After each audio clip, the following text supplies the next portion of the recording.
Welcome. I'm Dave, DC Hewitt here for Fantasy Basketball Analyzer. Thanks for joining me. We're getting ready for week 5 in this video. So we're going to break down the schedule, talk about the back-to-backs, all that normal stuff. But let's just here at the top hit on some stuff from week 4. It's challenging as COVID has spread even more through the league. So we've had more games canceled, like the Wizards basically never getting to play. And unfortunately, Karl Anthony Towns also now has COVID, which is just on a personal level for the players really sad after how bad it's been for his family. So hopefully he gets well and gets back soon. Sticking with the bummers, Nurkic went down. I know a lot of people were very high on him coming into the season and holding on to him because he started slow, and he broke his wrist. So he's going to have surgery done and he's going to be out for, I don't know. My guess is at least 35 games, something like that. It's going to be a good chunk of time. So Enes Kanter is the obvious pickup. He's over 58% rostered now as of recording this on Saturday. So people probably already jumped on him, but it's worth take a look in your league, see if you can get good points and rebounds. He's going to get the minutes. On the upside, some good news, we got Porzingis back. I wasn't expecting him until the end of January, and he got back mid-January, gets a little extra play time, and he's looking good. So we'll see, how much rest and stuff they have to give him coming back. But it's great to have good news to mix in there with the bad news at the top of the show. Let's get into the schedule for week 5. So we start as we normally do by looking at the pace and defensive efficiency to get our own little metric for who to attack. These defensive efficiency numbers are once again from cleaning the glass. That cuts out all the garbage time and any end of quarter heaves. So it's just going to give us a little bit more accurate representation. First off, I just want to say, woo, New Orleans isn't in the bottom, because I got stuck on that last week talking about how I didn't expect to see it. So they got to edge their way out by allowing some more points. Although there was an interesting article that a viewer of the show brought up to me, by viewer, actually my brother, on 538 that was talking about the new defensive system in there if you want to go find some outside reading. But that doesn't matter because they're not in the bottom 5, so I don't have to focus on it. The top teams are who we'd expect: Chicago, Sacramento, Minnesota, Washington, Portland. Golden State kind of dropped out of the top 5. Getting Draymond back there, kind of helping them be a cohesive team has helped, but they're still an easier team to attack. Cleveland's still down there at the bottom like they've been most of the season, and now after the big trade this week where they were able to pick up Jared Allen, they've got yet another big to play. So I think they're going to be down there. They're staying, slower pace, but they've been playing with good defense. Utah, Dallas is down there, Lakers, Phoenix, New York, and Memphis has actually gotten pretty low there. The defensive efficiency has picked up. But with looking at the pace and all, let's go ahead and move on over to look at our weekly schedule. So first off, as I bring this up, I want to call our attention to Washington. You see the grayed out box there against Cleveland? The Wizards still aren't playing, and they've already canceled both Sunday and Monday's games in Cleveland against the Wizards. So that dropped them down to a 3-game week. It's worth noting. Also on here, if we're playing kind of a long-term, outlook for the whole season, if you're in your head-to-head matchups, start make a note to yourself right now about eyeing some Wizards players for the end of the season, right? The NBA released the schedule in 2 halves. So all of these Wizards games that are getting pushed, all the games in general, but any of the Wizards games that are getting canceled are going to get rescheduled to the second half. And the more that get moved, the better chance you're going to have a really favorable playoff schedule. So in your head-to-head leagues, keep an idea. Do I want to go find Beal? Do I want to go find Westbrook? And hope to have them. Now, don't go too hard, right? Because we lived through last season. The season was cut short. So they could just have to adjust this on the fly. We don't know what, COVID ramifications are going to have on the league, how the schedule is going to go. So don't sell your house to go get a player because you think he might have a good playoff schedule. But keep in mind that these teams that are getting hurt now are going to be easier to buy low because the owners are going to be frustrated. And there's a good chance that there could be some rewards in the second half of the schedule. So with Washington, there might be a pot of gold at the end of the rainbow here if we take a look. All right, if we wanted to look at overall, there's no 5-game weeks, there's no 2-game weeks, so we're all in that 3-4 area. Based on the pace and defensive metrics we're using, the teams we really like that we think have a good week here is Phoenix, because they get to play 4 games, but they get Portland, Sacramento in there. The Knicks get Golden State, Sacramento, and Portland out of their 4-game week, and Orlando doesn't really scare you this year. And San Antonio gets Portland, Golden State, and Washington. Dallas is the only negative team in that list. So out of those 3 teams, I went ahead and looked for who you might want to pick up this week if you're trying to capitalize on games, you had an extra spot, or you're dealing with someone out with COVID, and so you're just looking for a pickup here. We're going to do most of the waivers, again, is an own show for Sunday. So these are kind of some quick hits preview if you're trying to get a jump on other people in your league. For the Knicks, Immanuel Quickley looks good. He's only rostered in 12% of leagues, but he looks like he might be a legit player. He's had a couple good games here in a row. The thing is it's Thibodeau. What are we going to trust with the minutes? Last week I mentioned Austin Rivers in my list. Now I mentioned Quickley. There's just a lot of guards there, and it's, who can rise to the top. But if he can earn Thibodeau's trust, like I thought maybe Rivers was going to, then there's some real upside here, especially because once Thibodeau locks in on someone, oftentimes they're playing high 38 minutes a game. So there'll be a lot of opportunity there, but that might just be capped with total guards. So take a look at Quickley. This is an ad for this week, potentially, but also could have some real upside swing. So if you're looking for, last week, my guy was Hamidou Diallo for, here, add this guy because he's got 4 games, but you also might have some real potential here. Quickley's my guy in this video for that. Switching over to look at the Grizzlies. They've got a good 4-game week. We like their schedule. And before I dive into that, I want to take a quick note. If you're following the Grizzlies PR team on Twitter, which I don't really expect you to, that's what I'm here to do, but I follow the Grizzlies PR team on Twitter. And if you looked at the injury report, Memphis actually had Ja Morant as questionable for Friday, not out.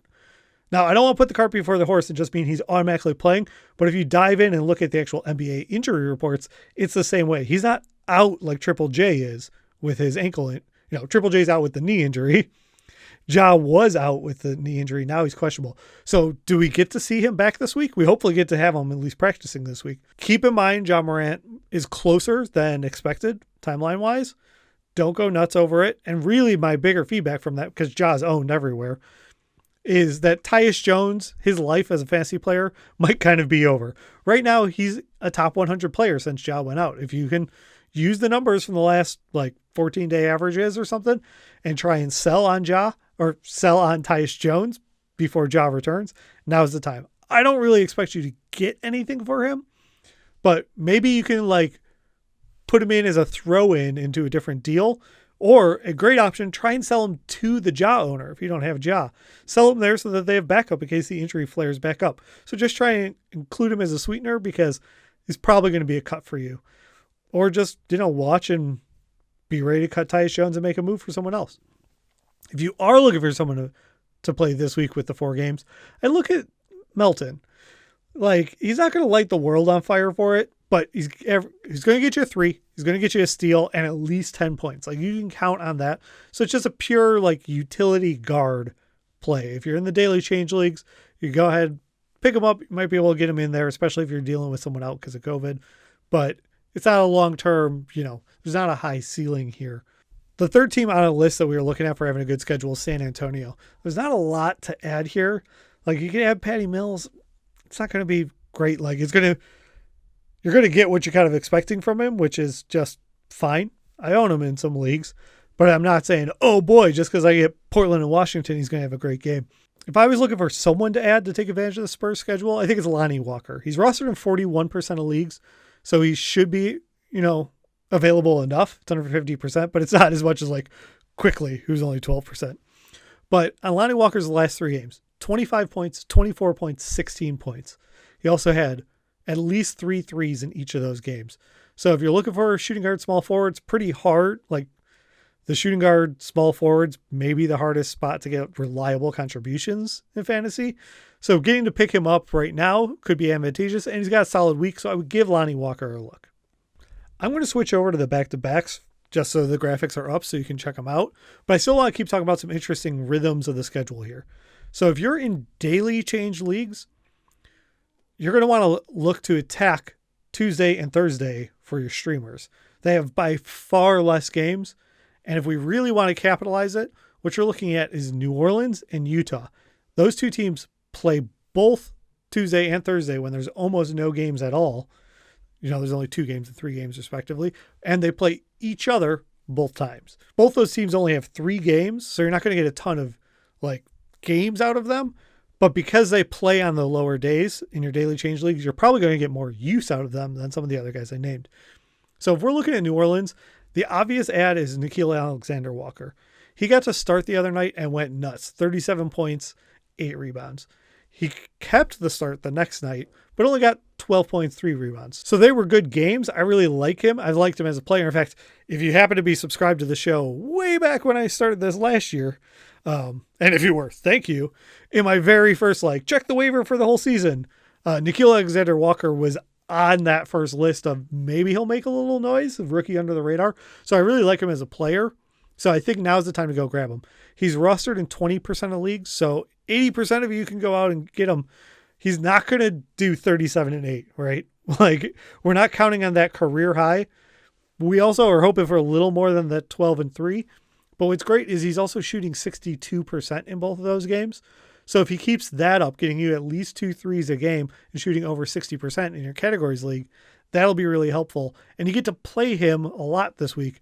He plays on the 2 low volume days, and then Saturday also, which is 7 games. So you could probably stream him, and it's against Golden State. So I like Nickeil Alexander-Walker as an ad. For Utah, if I'm looking to add someone just to stream for this week, I think it's Royce O'Neal. You're not going to get too excited with him, right? But he's going to get you some points, rebounds, and assists, right? His last game was 7 points, 6 rebounds, 5 assists.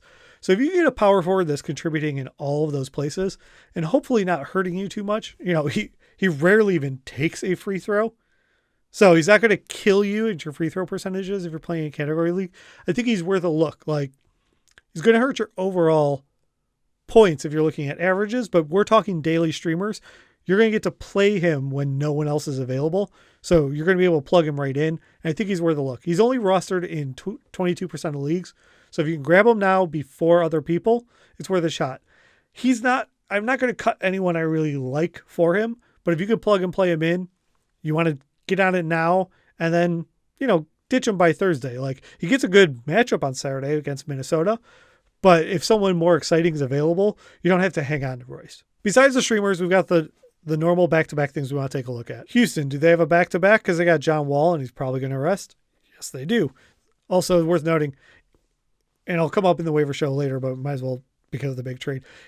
I would take a look at Eric Gordon, see if you want to add him. He's out with the knee thing right now, so you don't have to jump on it, but because I brought up Houston, I just want to mention that he's going to have some value swing. The Clippers, they've got 3 games. They don't have a back-to-back, so we're not super worried about, is Kawhi resting?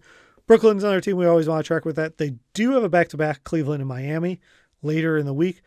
And also, it's just going to be weird with Brooklyn because if you're in a weekly locks league, Kyrie's still got to test and improve to get back. The Harden deal's got to get done. So we don't know what's happening. That's going to be a big thing I think everyone's going to be watching this week. I certainly will. And I've got one last thing that I want to add to this while we're looking at the back-to-backs and analyzing the schedule.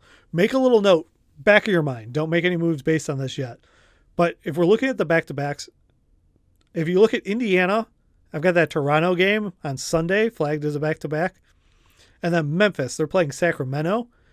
This is that situation I talked about in other videos where because of COVID and people traveling less, we're getting these back, the COVID double, the COVID back-to-back, the homestand, if you will. So Indiana plays Toronto on Sunday and again on Monday.